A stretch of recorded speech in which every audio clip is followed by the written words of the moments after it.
اس دروازے پر بھی ایک چوکیدار ہر وقت متعین تھا۔ گھوم کر ہم نے نشتی منزل سے خود کو روشناس کرایا اور پھر ستناجا صاحب نے جیب سے خاص قسم کی چابی نکالی۔ اس کا کمال یہ تھا کہ وہ ہر قسم کے تالے پر کام کر جاتی تھی۔ انہوں نے وہ چابی قفل پر آزمائی اور وہ راہ دے گیا۔ دروازہ کھول کر ہم جو کمرے میں جا گھسے جیسے ہم وہیں رہائش رکھتے ہوں، مگر یہ دیکھ کر ہمارے پیروں تلے زمین نکل گئی کہ اس کمرے میں پلنگ پر قادر بٹ کی لاش پڑی تھی۔ ایک خنجر اس کے سینے میں گہرا دھنس چکا تھا اور ہاتھ پاؤں اس کے یوں کھلے تھے جیسے موت نے ان کو سمیٹنے کی بھی مہلت نہ دی ہو۔ اس کا رنگ ہلدی ہو چکا تھا، منہ کھلا تھا اور بال بکھرے ہوئے تھے۔ یوں لگتا تھا جیسے وہ بے خیالی میں بستر پر لیٹا تھا کہ کسی نے اس کے سینے میں دستے تک خنجر اندر دھنسا دیا۔ ستناجا صاحب نے فوراً پلٹ کر دروازہ بند کیا اور بولے، یہ میں کیا دیکھ رہا ہوں سردار صاحب؟ اس آدمی کو آپ جانتے ہیں؟ یہ تو قادر بٹ کی لاش ہے جناب، کسی نے اسے مار دیا ہے۔ اس کے آس پاس کوئی اور ہتھیار نہیں تھا۔ قاتل نے شاید اس کا پستول بھی قبضے میں لے لیا تھا۔ کمرے میں پلنگ کے ارد گرد مختلف شیشیاں رکھی تھیں، چھوٹے چھوٹے خانوں میں، اور ان پر دواؤں کے نام لکھے تھے۔ کچھ اشتہار بھی وہاں پڑے تھے۔ کمرہ بلا شبہ کسی حکیم کا مطب دکھائی دیتا تھا۔ قاتل اجلت میں جو کچھ بھی سمیٹ سکا وہاں سے لے کر باہر چلا گیا۔ جاتے جاتے وہ دروازے کو تالا بھی لگا گیا تھا۔ معلوم یہ ہوتا تھا کہ قادر بٹ کو مرے ہوئے کوئی 2 گھنٹے گزر چکے ہیں۔ اس کی لاش کے نیچے خون کا تالاب جمع تھا، بستر پر خون، بستر سے نیچے خون۔ بہت پلا ہوا آدمی تھا وہ، اسے مارنے کے لیے ڈھیر سارے حوصلے کی ضرورت تھی۔ ستناجا صاحب نے کھلی الماری میں جھانک کر دیکھا، وہاں طب کی کئی کتابیں رکھی تھیں۔ بڑی احتیاط سے انہوں نے کتابوں کو الگ الگ کر کے دیکھا، مگر وہاں سے انہیں کام کی کوئی چیز نہ ملی۔ ایک رجسٹر میں مریضوں کے نام پتے لکھے تھے، وہ بھی انہوں نے کھنگال کر دیکھ لیا۔ کمرے میں کسی بھی چیز سے ظاہر نہیں ہوتا تھا کہ وہ کس کی ملکیت رہا ہے۔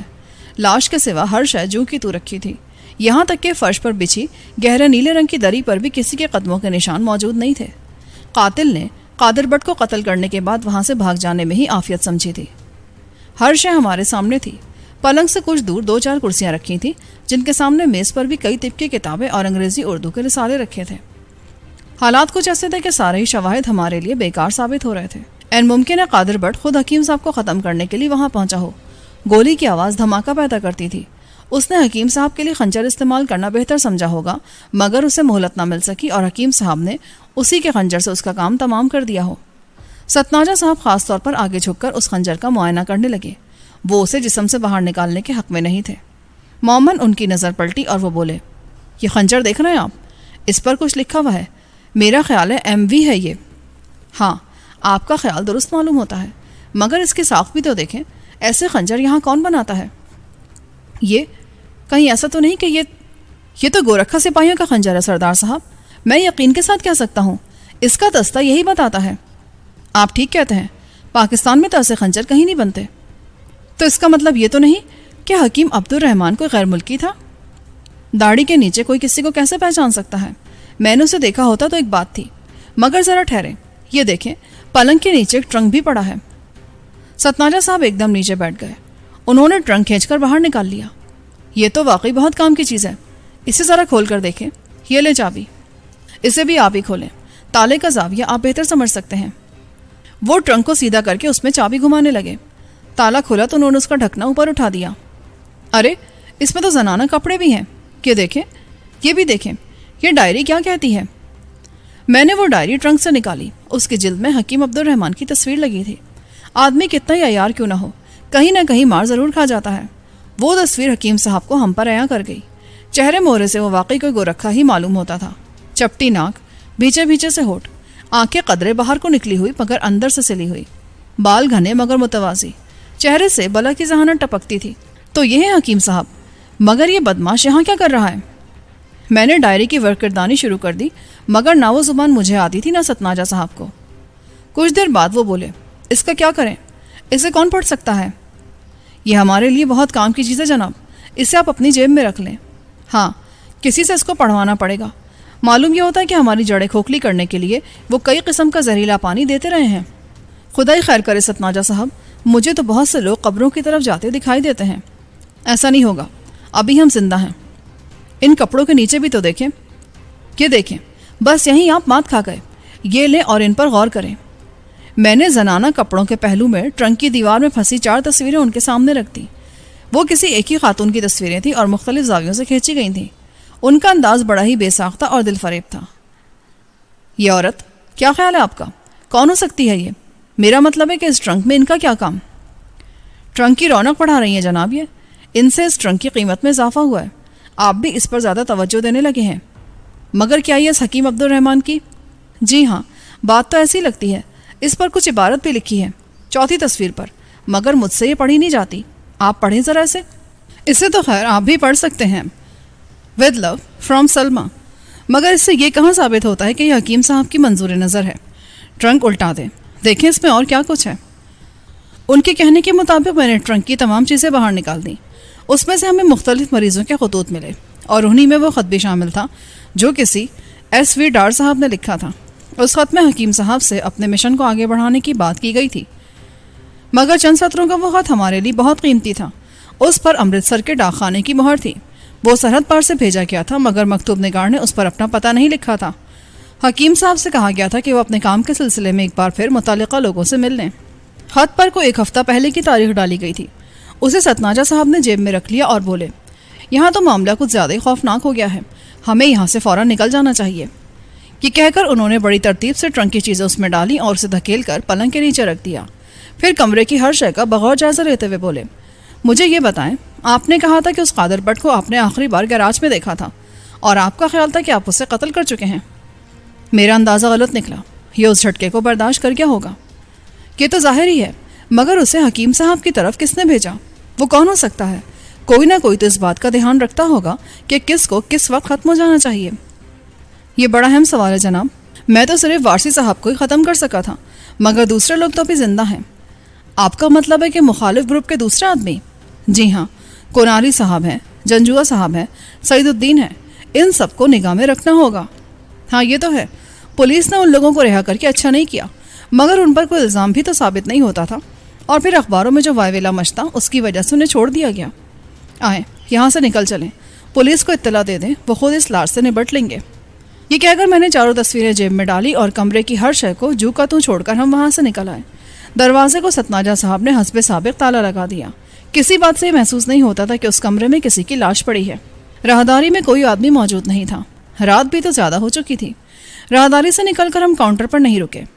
ستناجا صاحب نے ہوٹل کے کسی آدمی سے بات کرنی مناسب نہیں سمجھی، وہ مجھے ساتھ لے کر سیدھے کار تک پہنچے اور بولے، میں ان میں سے کسی پر بھی اعتبار نہیں کرتا، گھر پہنچ کر میں پولیس کو اس طرف بھیجوں گا۔ پتہ نہیں کون بے وقوف یہاں آئے تھے رامے کے بارے میں پوچھنے کے لیے، وہ معاملے کی اصل نوعیت کو سمجھ نہیں سکے ہوں گے، کوئی خاص بات بھی تو انہیں معلوم نہیں ہوگی۔ ہاں بات کچھ ایسی ہے، بہرحال یہ قتل ہمارے لیے بہت اہم ہے، اس رامے کا ہمیں پتہ ضرور ملنا چاہیے، اس حکیم کے روپ میں خدا معلوم وہ کیا کر رہا ہے۔ یہ کہہ کر انہوں نے کار کا دوسرا دروازہ کھولا اور میں ان کے ساتھ جا بیٹھا۔ وہ سارا راستہ بالکل خاموش رہے، مجھ سے انہوں نے پھر کوئی بات نہیں کی۔ میری اپنی سوچ مفلوج ہو جاتی تھی، میں ان کے پاس یرغمال کی حیثیت اختیار کر گیا تھا۔ کوٹھی پر پہنچ کر مجھے ستناجا صاحب نے اپنی نشست گاہ میں بٹھایا اور خود دوسرے کمرے میں چلے گئے۔ وہ فون پر پولیس سے رابطہ قائم کرنا چاہتے تھے۔ کوئی آدھے گھنٹے بعد وہ واپس آئے تو بہت تھکے ہوئے دکھائی دیتے تھے۔ سمدو ان کے پیچھے کھانا بھی لے آیا، وہ اس نے میز پر رکھا تو ستناجا صاحب بولے، آئے سردار صاحب، لعنت بھیجے سارے قصے پر، کھانا کھا لے پہلے۔ کیوں، کیا ہوا، خیر تو ہے نا؟ آپ بہت تھکے ہوئے نظر آتے ہیں۔ ہاں، بڑے صاحب سے بات ہوئی ہے میری، انہیں تو اس مستان شاہ کی خبر سن کر چکر آ گیا، پہلے تو مجھ پر خوب برسے۔ ان کا خیال ہے کہ یہ سب کچھ میری حماقت کی وجہ سے ہو رہا ہے، مگر پھر بات کچھ ان کی سمجھ میں آ گئی۔ کیا یہ اجلاس اب بھی ہوگا؟ این ممکن ہے وہ تاریخ بدل دیں، اسی میں ان کا بھلا ہے ستناجا صاحب، ورنہ دشمن کامیاب ہو جائے گا۔ پتہ نہیں وہ کیا منصوبے بنا کر بیٹھے ہیں۔ دیکھا جائے گا سردار صاحب، پولیس نے اب تک کہکشاں ہوٹل میں وہ لاش دیکھ لی ہوگی، میں انہیں سب کچھ بتایا ہوں، شروع کریں، حالات پہلے ہی بہت پریشان کن ہیں۔ یہ کہہ کر انہوں نے کھانے کی طرف ہاتھ بڑھا دیا۔ آپ نے میرے بارے میں کیا سوچا ہے اب؟ کیا مطلب؟ میں یہ کہہ رہا ہوں ستناجا صاحب کہ میں کیا کروں، مجھے پولیس کے چکر سے آپ کیسے بچائیں گے؟ ہاں یہ بات تو میں بھول ہی گیا تھا، میرا خیال ہے کہ ہم آپ کی موت کی خبر مشہور کر دیتے ہیں۔ یہ کیسے ہوگا؟ میں تو پھر بھی ان کے سامنے رہوں گا۔ دیکھیں سردار صاحب، ہم کسی جگہ پولیس مقابلے میں 2 آدمیوں کو مروا دیں گے اور یہ خبر مشہور کر دیں گے کہ ہم نے جیلانی اور اسلم آبی کو ختم کر دیا ہے۔ یہ بات کچھ مشکل بھی نہیں ہوگی، مگر وہ لوگ ہوں گے کون، اور پھر پولیس کو کیسے یقین دلائیں گے آپ؟ وہ میں تو نہیں ہوں گا۔ یہ سب کچھ ممکن ہے، ان کے چہرے ہم مسخ کر دیں گے اور بس، جیسے آپ مناسب سمجھے کریں۔ میری جان بہرحال پولیس کے ہاتھوں سے چھڑوا دیں، ورنہ وہ مجھے چین نہیں لینے دیں گے۔ ہاں یہ تو کرنا ہی ہوگا، میں یہ بات بڑے صاحب کو بھی بتا دوں گا، کیونکہ وہ ہر قیمت پر آپ کا تحفظ چاہتے ہیں۔ اگر ایسا ہو جائے تو یہ میری خوش نصیبی ہوگی۔ ہاں ایک بات اور، میری کچھ رقم بینک میں پھنس گئی ہے، وہ مجھے واپس ملنی چاہیے۔ اس کا بندوبست بھی میں کل کروا دوں گا، فکر نہ کریں۔ چیک بک ہے آپ کے پاس؟ نہیں، میں ایسی چیزیں کہاں سنبھال سکتا ہوں۔ اس کا بھی سوچ لیں گے۔ ہاں آپ کا بریف کیس میرے پاس ہے، وہ اشرف علی کے یہاں رہ گیا تھا، وہ میں لے آیا ہوں۔ یہ تو بہت اچھا ہوا، ورنہ میں تو اس کی فاتحہ پڑھ چکا تھا۔ نہیں، وہ محفوظ ہے، ورنہ افراتفری تو وہاں زبردست مچی تھی۔ اب آپ آرام کریں، میں آپ کے لیے بستر لگوا دیتا ہوں۔ وہ تو ٹھیک ہے، مگر طے کیا کیا آپ نے میرے بارے میں؟ یہ بڑا اہم سوال ہے۔ میں ابھی یہاں سے اٹھ کر بڑے صاحب سے ملتا ہوں، دیکھیں وہ کیا کہتے ہیں۔ پولیس بہرحال آپ کا پیچھا تبھی چھوڑے گی جب اسے یقین ہو جائے گا کہ غلام جیلانی مر چکا ہے۔ تو پھر یہ بہتر نہ رہے گا کہ وہ پولیس مقابلہ پہلے ہو جائے؟ ہاں، میں اس بارے میں غور کروں گا۔ میرا خیال ہے یہ کام کچھ ایسا مشکل نہیں ہے، میں آپ کو سوچ کر بتاؤں گا۔ ابھی آپ سمدو کے ساتھ چلے جائیں، یہ آپ کو بستر پر پہنچا دے گا۔ میں بہرحال ابھی نہیں سوں گا، مجھے بڑے صاحب سے ملنا ہے، وہ دیر تک جاگتے رہتے ہیں۔ کچھ دیر بعد وہ گاڑی میں بیٹھ کر باہر نکل گئے تو سمدو نے مجھے مہمان خانے میں پہنچا دیا۔ کمرہ بالکل الگ تھلگ اور عمارت کے بائیں ہاتھ بنا تھا۔ غسل خانے کی سہولت بھی وہاں موجود تھی اور بستر بے حد نرم تھا۔ کمرے میں ہیٹر بھی چل رہا تھا، سارے ہی آرام وہاں موجود تھے۔ مگر جس گھمن گھیری نے مجھے باندھ رکھا تھا وہ مجھے چین نہیں لینے دیتی تھی۔ میں کرسی کھینچ کر ہیٹر کے پاس جا بیٹھا۔ سمدو میرا بریف کیس لے آیا اور بولا، یہ ستناجا صاحب نے دیا تھا، کہہ رہے تھے کہ آپ کو دے دوں۔ تیری بڑی مہربانی یار، لاؤ یہ ادھر دے دو، بہت قیمتی بریف کیس ہے یہ۔ میں نے شکریہ کے ساتھ وہ بریف کیس وصول کیا۔ سمدو باہر نکلا تو میں نے اس کو کھول کر نوٹ گنے، وہ پورے ہی تھے اور اس میں سگریٹ بھی دھرے تھے، وہ میں نے اپنے سامنے رکھ لیے۔ میں بڑی دیر تک خیالوں میں کھویا رہا، یہاں تک کہ مجھے نیند نے آ لیا اور میں بتی اور ہیٹر بند کر کے بستر پر جا گھسا۔ صبح سویرے میری آنکھ کھلی، میرا خیال ہے صبح کے 6 بج رہے تھے، سورج ابھی طلوع نہیں ہوا تھا۔ میں نے اٹھ کر بتی جلائی تو مجھے ایک عجیب سی تازگی اور توانائی محسوس ہوئی۔ میرا زخم اب پہلے سے بہت بہتر تھا۔ کوئی 7:15 بجے ستناجا صاحب میرے کمرے میں آ گئے۔ وہ تیار ہو کر آئے تھے، وردی وہ بالعموم نہیں پہنتے تھے، کام ان کا ایسا ہی تھا کہ وہ محفل میں کوئی بہت بڑے جاگیردار نظر آتے تھے۔ کیا حال ہے سردار صاحب؟ نیند تو ٹھیک طرح سے آئی کہ نہیں؟ جی، میں تو بہت گہری نیند سویا، یہ بستر ہی ایسا تھا کہ خواب خرگوش کا مزہ آ گیا۔ بس ٹھیک ہے، اب آپ ناشتہ کر لیں، میں سندو سے کہہ آیا ہوں، وہ ساری چیزیں یہیں لے آئے گا۔ یہ کہہ کر وہ میرے قریب ہی بیٹھ گئے اور ہیٹر تاپنے لگے۔ آپ بڑے صاحب سے ملے تھے؟ جی ہاں، میں نے انہیں سب کچھ بتا دیا ہے اور وہ اجلاس ملتوی کر دیا گیا ہے۔ اس قادر بٹ کے بارے میں بھی بتایا ہوگا آپ نے؟ ہاں، وہ سارا معاملہ پولیس کے ہاتھ میں ہے، مگر یہ بتائیں کہ آپ رہتے کہاں ہیں؟ کہیں بھی نہیں، میرا کوئی گھر نہیں ہے، خدا کے فضل سے میں ہر شے سے بے نیاز کر دیا گیا ہوں۔ وہ ہنستی ہے۔ گھر تو آپ کا کوئی نہ کوئی ضرور ہونا چاہیے، میں نے اس معاملے پر غور کیا ہے، میرا خیال ہے آپ کوئی گھر لے لیں، بلکہ خرید لیں۔ مگر اس کا فائدہ کیا ہوگا؟ سردار صاحب، مجھے معلوم ہے آپ کئی سال سے سال میں رہ رہے ہیں، شاید اس عرصے میں آپ اپنی والدہ سے بھی نہیں مل سکے، آپ کی بہن بھی آپ کو نہیں مل سکی، وہ ملنا بھی چاہے تو ناممکن ہے کیونکہ آپ کا کوئی ٹھکانہ ہی نہیں ہے۔ میں آپ کے بارے میں بہت ساری باتیں جانتا ہوں، آپ کا اپنا گھر ہوگا تو آپ کی اپنی حیثیت ہوگی، اس میں آپ پابندی سے رہنا سیکھ جائیں گے، ہو سکے تو آپ شادی کر لیں، یہ بہت ضروری ہے۔ میں چاہتا ہوں کہ آپ کی زندگی میں تبدیلی آئے، گھر بار سے آدمی کا اصل رشتہ پہچانا جاتا ہے۔ میں آج ہی آپ کو بینک سے روپیہ بھی نکلوا دوں گا، ہم 9 بجے وہاں جائیں گے، وہ روپیہ نکلوا کر سردار کریم نواز کے نام سے کسی اور بینک میں رکھوا دیں گے۔ سمجھ لیں کہ آج سے آپ کا نام یہی ہے، پرانا نام آپ ترک کر دیں۔ مگر یہ کیسے ممکن ہے جناب؟ ایسی حالت میں کہ پولیس ہر وقت مجھے نگاہ میں رکھتی ہے، جب تک میں اپنی بہن کو واپس نہیں لاتا میں نے قسم کھا رکھی ہے کہ میں آرام سے نہیں بیٹھوں گا۔ میں پھانسی کی کوٹری سے بھاگا ہوا آدمی اپنا گھر کیسے بسا سکتا ہوں؟ یہ ناممکن ہے، مجھے ایسی آزمائش میں مت ڈالیں، میں کسی گھر میں بند کر نہیں بیٹھ سکتا۔ نہیں، ہم نے ساری صورتحال پر غور کیا ہے سردار صاحب، گھر پھر بھی ضروری ہے، اس عرصے میں اپنی بہن کی تلاش بھی جاری رکھیں، مگر ہمیں معلوم ہونا چاہیے کہ آپ سے ہم کہاں مل سکتے ہیں، ہمیں آپ کی ضرورت پڑ سکتی ہے، مگر آپ کو ہم یہاں بھی نہیں رکھ سکتے، کسی بیرک میں سپاہیوں کے ساتھ یا ملازموں میں آپ کا گزارا نہیں ہو سکتا۔ مجھے معلوم ہے آپ ڈھلو صاحب کے ساتھ بھی رہ سکتے ہیں، مگر آپ کی حیثیت وہاں کیا ہوگی؟ کبھی غور کیا ہے آپ نے؟ وہ تو ٹھیک ہے جناب، مگر یہ بات میرے جی کو نہیں لگتی، کوئی آپ کو کچھ نہیں کہہ سکے گا، غلام جیلانی کو ہم چند دن میں ختم کر دیں گے، یہ نام میانی صاحب میں کسی قبر کا کتبہ بن جائے گا، اس کے بعد آپ اطمینان سے سردار کریم نواز بن کر زندگی گزار سکتے ہیں۔ میری بات سمجھ جائیں، یہ موقع آپ کو پھر نہیں مل سکے گا، کوئی اور ستناجا نہیں پیدا ہوگا، نہ پھر کوئی بڑے صاحب جیسا مہربان آپ کو مل سکے گا۔ ٹھیک ہے جناب، میں تیار ہوں، کوئی چھوٹا سا گھر میں لے لیتا ہوں۔ وہ خوش ہو گئے۔ آپ کو میں ٹیلی فون بھی لگوا دوں گا. آپ سے ہم برابر رابطہ قائم رکھیں گے. رہ گئے ہمارے دشمن تو ان سے بھی ہم نبٹ لیں گے. اتنے میں سمدو ہمارے لیے ناشتہ لے آیا. ستناجا صاحب بولے, اس مستان شاہ کو بھی ناشتہ کروا دیا ہے کہ نہیں؟ جی ہاں, سپاہیوں کے ساتھ مل کر اس نے کھا لیا ہے, مگر وہ مجھ سے پوچھ رہا ہے کہ اسے یہاں سے جانے کی اجازت کب ملے گی.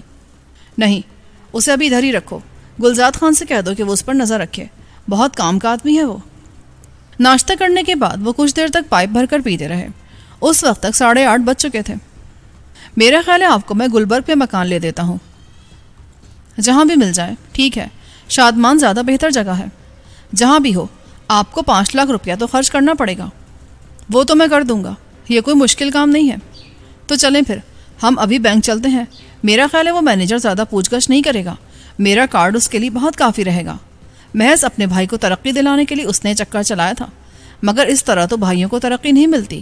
پولیس الگ ذلیل ہو گئی کہ اس سے ایک معمولی سے آدمی کو نہیں روکا جا سکتا. مگر اسے کیا پتا کہ غلام جیلانی کیا چیز ہے. ستناجا صاحب میرے بارے میں ایسی رائے رکھتے تھے کہ میں اس پر جتنا بھی فخر کرتا کم تھا. عمارت سے باہر نکلنے سے پہلے انہوں نے مجھے ایک بہت عمدہ قسم کی قراقلی ٹوپی پہنا دی اور اینک مجھے دے کر بولے, یہ پہن لیں اور یاد رکھیں کہ آپ سردار کریم نواز ہیں. آپ کا وطن ڈیرہ غازی خان ہے. جی بہت بہتر. نام تو میرے بہت سے ہیں, مگر یہ سب سے بہتر رہا ہے. میرا خیال ہے یہ اینک بھی مجھے بہت اچھی لگتی ہے.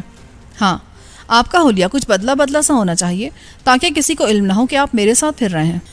جب ہم گاڑی میں بیٹھنے لگے تو اچانک انہوں نے کہا, کیا آپ نے زخم پر پٹی کروائی تھی؟ جی نہیں, موقع ہی نہیں ملا. البتہ کیپسول میں ضرور کھا رہا ہوں. یہ تو زیادتی ہے, پٹی تو بہت ضروری ہے. چلیں سردار صاحب, پہلے میں آپ کو ڈاکٹر کے پاس لے چلتا ہوں. یہ کہہ کر وہ کار سیدھی ایک ڈاکٹر کے کلینک پر لے گئے. مجھے اچھی طرح یاد ہے وہ کلینک جیل روڈ پر واقع تھا اور اس کے عقب کی آبادی میں اس ڈاکٹر کی بھی کوٹھی موجود تھی, جس کو آخری بار میں نے ملتان سے آتے ہوئے گاڑی میں دیکھا تھا اور جس کے مجھ پر بہت زیادہ احسانات تھے, مگر وہ بھی میرا ماضی ہو کر رہ گئی تھی. کلینک میں جب ہم داخل ہوئے تو وہاں مریضوں کی خاصی بھیڑ لگی تھی. کچھ ایسے بھی تھے جو زیادہ فیس دے سکتے تھے. ان کے لیے ڈاکٹر عظمت نے الگ کیبن بنا رکھا تھا. ان کو نپٹانے کے بعد ہی وہ عام مریضوں کی طرف توجہ دیتا تھا. ستناجا صاحب مجھے ساتھ لے کر اس کیبن کی طرف بڑھے تو میں نے محسوس کیا کہ مجھے دیکھتے ہی 2 آدمی ایک دم اپنی جگہ سے اچھل سے گئے. حالانکہ میں تو انہیں بالکل نہیں پہچانتا تھا, مگر میں ان کے قریب سے گزرا تو ان کے چہرے کا تحیر دیکھ کر میں حیران رہ گیا. دونوں انگریزی لباس پہنے تھے. میرا خیال ہے وہ باپ بیٹا تھے. انداز اور رویہ ان کا ایسا ہی تھا. ہم کیبن کا دروازہ کھول کر اندر چلے گئے, مگر نظریں ان کی مجھ پر ہی تھیں. وہ شیشے میں سے بھی مجھے صاف دکھائی دے رہے تھے. ڈاکٹر عظمت ستناجا صاحب کو جانتا تھا. انہیں دیکھ کر وہ سب کام چھوڑ کر ہماری طرف آ گیا. آپ نے کیسے زحمت فرمائی جناب؟ خیریت تو ہے نا؟ جی میں تو بالکل ٹھیک ہوں. یہ ہمارے دوست ہیں, ان کا بازو زخمی ہو گیا ہے. اگر آپ پٹی کر دیں تو بڑی مہربانی ہوگی. یہ زخم انہیں کیسے آ گیا؟ آئے جناب, میں ابھی دیکھ لیتا ہوں. یہ کہہ کر اس نے مجھے اپنے پیچھے آنے کا اشارہ کیا. وہ دونوں آدمی اب بھی ہماری ہی طرف متوجہ تھے. یوں لگتا تھا جیسے وہ میرے بہت پرانے واقف کار ہوں. کوئی ایسی ہی بات تھی ان کے رویے میں کہ میں پریشان ہو کر رہ گیا. ڈاکٹر نے زخم دیکھ کر کوئی وجہ پوچھے بغیر میری مرہم پٹی کر دی. جب وہ پٹی کا آخری گرا دے رہا تھا تو مجھے غور سے دیکھتے ہوئے بولا, میرا خیال ہے یہ گولی کا زخم ہے. جی ہاں, بات کچھ ایسی ہے. پولیس کے لوگوں کو اور کس بات کی توقع رکھنی چاہیے؟ زخم گولی کا ہی ہے. یہ کب تک بھر جائے گا؟ میرا خیال ہے کہ 1-2 پٹیوں کی ضرورت اور ہوگی. دوا آپ کھا رہے ہیں نا؟ جی ہاں, دوا تو میں کھا رہا ہوں. تو ٹھیک ہے, زخم ویسے اب بہتر ہے. کتنے پیسے دوں؟ اس کی ضرورت نہیں ہے. ستناجا صاحب آ گئے, یہی بہت کافی ہے. اچھا, خدا حافظ. یہ کہہ کر وہ پھر اپنی کرسی پر جا بیٹھا. پٹی اس نے میرے بازو پر خود باندھی تھی. حالانکہ یہ کام اس کے ماتحت بھی کر سکتے تھے, مگر اس نے مجھے یہ عزت دی کہ خود اٹھ کر اس نے میرا زخم باندھ دیا. جب میں کمرے سے باہر نکلا تو دونوں آدمی ایک دم ہمارے پیچھے دکان سے باہر آ گئے. میں نے کہا, بھائی صاحب. ان میں سے ایک آدمی نے ہمیں آواز دے کر ٹھہرا لیا. ستناجا صاحب انہیں نہیں جانتے تھے. جی, کچھ کہا آپ نے ہم سے؟ جی ہاں, وہ دراصل آپ کہنا کیا چاہتے ہیں آپ؟ میں نے معمر آدمی کو اٹکتے دیکھ کر کہا, آپ رہا کیسے ہوگا جناب؟ پولیس نے پکڑا نہیں آپ کو؟ دوسرے آدمی نے براہ راست مجھ سے مخاطب ہو کر کہا, کہ کیا کہہ رہے ہو میاں؟ ہوش میں تو ہو. کیسی پولیس, کیسی رہائی؟ دماغ تو درست ہے نا تمہارا؟ میں دعوے سے کہہ سکتا ہوں کہ آپ وہی تھے جس نے شیخوپورہ سے آتی بس میں 2 آدمیوں کو قتل کر دیا تھا. آپ نے بس کو سڑک پر سے ایک پگڈنڈی پر اتار لیا تھا. ہم اسی بس میں بیٹھے تھے. کیا بات ہے برخوردار, جانتے بھی ہو کہ تم کس سے مخاطب ہو؟ یہ سردار کریم نواز, DSP ہیں. کیا بکواس کرتے ہو تم؟ کس بس کی بات کرتے ہو؟ گدھے کہیں کے! بیٹھو ادھر گاڑی میں تم دونوں کو تھانے لے کر چلتا ہوں، چلو۔ ستناجا صاحب نے ایک دم گرجتے ہوئے کہا اور اس آدمی کا بازو پکڑ کر انہوں نے گاڑی کی طرف دھکیل دیا۔ تم بھی آؤ بڑے میاں، پکڑے سردار صاحب اسے بھی، ان دونوں کو تھانے پہنچا دیتے ہیں۔ وہ پریشان ہو کر گاڑی کے پاس جا پہنچے، مگر ان کا رنگ پیلا پڑ گیا۔ ہمیں معاف کرتے جناب، یہ میرا بھتیجا ہے، اسے سخت غلطی لگی ہے، ہم معافی چاہتے ہیں جناب سے، اس کی تو مت ماری گئی تھی۔ مت ماری گئی تھی؟ تم کہاں کے تفتیشی افسر بن گئے ہو؟ کس بس کی بات کرتے ہو تم؟ وہ جی دراصل ہم فیصل آباد سے ایک بس میں لاہور کی طرف آ رہے تھے۔ وہ واقعہ آپ نے بھی اخبار میں پڑھا ہوگا، 2 ڈاکوؤں نے شیخو پورہ کے قریب ایک بس روک کر اس میں سوار 2 آدمیوں کو ہمارے سامنے گولی مار دی تھی۔ ان میں سے ایک ڈاکٹر تھا، ڈاکٹر اختر، اور دوسرا اس کا باپ تھا۔ یہ میرا بھتیجا بھی میرے ساتھ ہی بیٹھا تھا، اس نے آپ کو دیکھا تو سمجھا کہ وہ آپ ہی تھے۔ بس اتنی سی بات پر یہ نتیجہ نکلا کہ میں بھی ذلیل ہو کر رہ گیا۔ بندے بندے میں فرق اسے معلوم ہی نہیں ہوتا۔ آپ سے معافی چاہتا ہوں میاں جی، للہ ہمیں معاف کر دیں۔ اچھا تو یہ بات ہے، ٹھیک ہے، جاؤ اپنا کام کرو۔ ستناجا صاحب نے ان دونوں کو دکان کی طرف دھکیل دیا اور مجھے ساتھ لے کر گاڑی میں جا بیٹھے، مگر ذہنی طور پر وہ سخت الجھ چکے تھے۔ انہیں یقین آ چلا تھا کہ جس بس کا وہ ذکر کر رہے تھے اس کو ہم ہی لوگ اغوا کر کے لے گئے تھے۔ یہ کیا کہہ رہے تھے سردار صاحب؟ کیا اس بس میں آپ بھی سوار تھے؟ نہیں جی، بکواس کرتے ہیں یہ لوگ، پتہ نہیں کون آدمی تھے، دونوں پاگل نظر آتے ہیں مجھے۔ ایسا نہیں ہے سردار صاحب، کسی کو بلا وجہ دوسرے کے بارے میں خواب نہیں آتے۔ ان کی نگاہ اب بھی 100 گز پر جمی تھی اور ان کی کار کا رخ مزنگ تھانے کی طرف پھر چکا تھا۔ پتہ نہیں ان کے ذہن میں کیسی آندھی چلنے لگی تھی۔ میں نے بھی کوئی اعتراض نہ کیا، حالانکہ میں ان کی نیت کو سمجھ رہا تھا۔ میں نے سوچا جو ہونا ہے آج ہی ہو جائے، یہ روز روز کی بکبک ختم ہو۔ میں ان سب سے لڑائی مول نہیں لے سکتا تھا، ان سب کو روک لینا میرے بس کی بات نہیں تھی۔ ستناجا صاحب خدا جانے میرے بارے میں کیا رائے رکھتے تھے، بلا شبہ وہ مجھے مجرم سمجھتے تھے، مگر ان کے نزدیک میرے نامہ اعمال میں کوئی ایسا گھٹیا جرم درج نہیں تھا جو مجھے میرے ضمیر کی عدالت میں مجرم ثابت کر سکے۔ لیکن ان 2 آدمیوں کو اس قدر گرجدار آواز میں ڈانٹ دینے کے باوصف وہ مجھے تھانے کی طرف لے چلے تھے تو مجھے ان کا ہاتھ نہیں روکنا چاہیے تھا۔ وہ جو کچھ سوچ رہے تھے ٹھیک ہی سوچ رہے تھے۔ کچھ بتایا نہیں آپ نے، یہ الزام وہ آپ پر کیسے لگا رہے تھے؟ کوئی ثبوت تو ہوگا ان کے پاس۔ میں کیا کہہ سکتا ہوں جناب، بہرحال میں حاضر ہوں، آپ تھانے ہی جا رہے ہیں نا؟ انہوں نے بریک پر ایک دم پاؤں جما دیا اور گاڑی کو سڑک کے کنارے روک کر بولے، مجھے بتائیں سردار صاحب کہ اصل معاملہ کیا ہے؟ وہ دونوں آدمی غلط بیانی نہیں کر سکتے۔ کسی نے اخبار میں دونوں قاتلوں کی تصویریں بھی چھپوا دی تھیں، یہ اس واقعے کے 4تھے روز کا ذکر ہے۔ وہ تصویریں تو آپ نے بھی دیکھی ہوں گی؟ جی ہاں، چلے میں آپ کو بھی دکھا دیتا ہوں، مگر یہ پتہ نہیں تھا کہ وہ مہربانی آپ نے کی تھی۔ پولیس پر بہت زیادہ لان تان ہوئی تھی اس واقعے پر۔ یہ کہہ کر انہوں نے کار کا رخ موڑا اور کچھ ہی دیر بعد ہم اخبار کے دفتر میں جا پہنچے۔ یہاں سے ہم پورے سال کا اخبار دیکھ سکتے ہیں، آئے میرے ساتھ۔ یہ کہہ کر وہ مجھے اپنے ہمراہ لے کر دفتر جا پہنچے اور لائبریری میں جا کر انہوں نے پرانے اخبار اپنے سامنے رکھ لیے۔ بیٹھ جائیں سردار صاحب، کبھی کبھی آدمی کو فوراً ہی لینے کے دینے پڑ جاتے ہیں، میرا خیال ہے آپ کے ساتھ بھی یہی ہو رہا ہے۔ کوئی بات نہیں، میرے دل میں ابھی گنجائش ہے، میں پہاڑ جیسا غم بھی سینے پر سہار سکتا ہوں، مگر تہمت میرے لیے ناقابل برداشت ہے۔ یہ تہمت نہیں ہے، اگر وہ یقین کے ساتھ سب کچھ نہیں کہہ سکتے تو میں یہ بات دعوے سے کہہ سکتا ہوں کہ ان کا شک بے وجہ نہیں تھا۔ بیٹھے اور ذرا یہ دیکھیں۔ انہوں نے اخبار میرے سامنے ڈال دیا۔ وقوع سے اگلے روز کے اخبار میں اختر اور اس کے والد عبدالغنی کی خون میں لت پت لاشوں کی تصویریں موجود تھیں۔ دونوں ماں بیٹی ان کی لاشوں پر نوحہ کنا تھیں۔